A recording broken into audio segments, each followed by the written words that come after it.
Facebook, mon algorithme est complètement lié à l'intelligence artificielle. Donc ça veut dire que les podcasts, les articles, tout ce qui est en lien avec ce qui se passe constamment, je reste connecté. Donc c'est une curiosité déjà de savoir ce qui se passe au niveau technologique.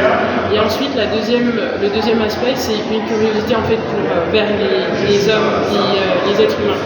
Ce que l'IA ne fera jamais, c'est nous remplacer. Donc ça veut dire savoir qu'est-ce qui fait qu'aujourd'hui un business fonctionne ou ne fonctionne pas, où est-ce qu'on peut apporter des solutions, que ce soit dans nos communautés, que ce soit partout où on va, à l'école, au travail, même à l'église, même parfois, ou dans nos familles, c'est toujours garder cet esprit curieux de il y a un problème à régler, comment est-ce que l'IA peut m'aider à apporter une solution.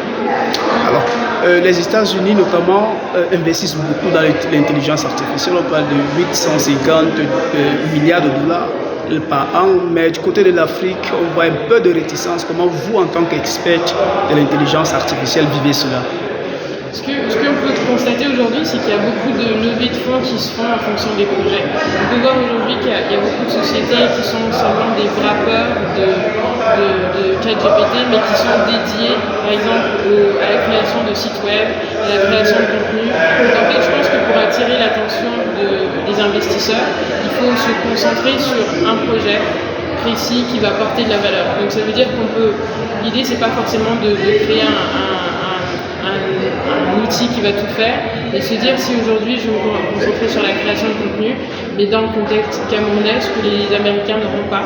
Aujourd'hui, il n'y a personne de mieux qu'une jeune personne qui est installée au Cameroun, qui connaît le contexte camerounais, mais qui connaît aussi l'intelligence artificielle, et c'est comme ça qu'on va attirer l'attention des investisseurs. C'est apporter ce que n'ont pas les Américains, ça veut dire notre contexte et notre data. Juste ici, les Africains, en particulier les Camerounais, sont importateurs des outils générés par des étrangers.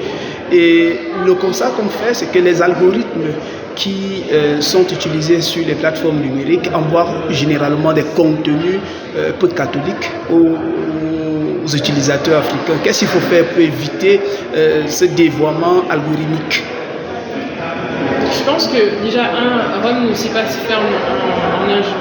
Donc, il ne faut pas oublier que cette démocratisation, parce qu'évidemment l'IA générative existe depuis très longtemps, mais cette démocratisation, elle existe avec l'ouverture de ChatGPT au monde, donc c'est novembre 2024. Donc avant même que nous, on soit capable, même sur toutes les capacités de créer nos propres LLM et de créer tout ça, en fait il faut déjà qu'on comprenne, déjà qu'on devienne souverain de nos data.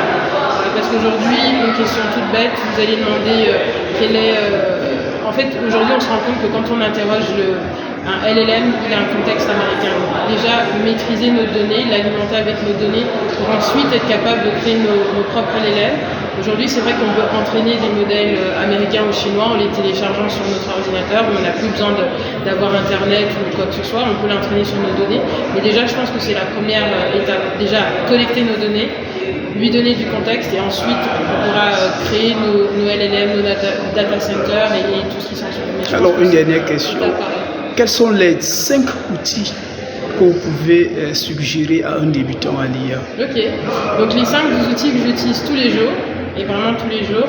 En ce moment, je fais beaucoup de création de sites web, donc j'aime beaucoup Lovable, parce que c'est un outil text to code.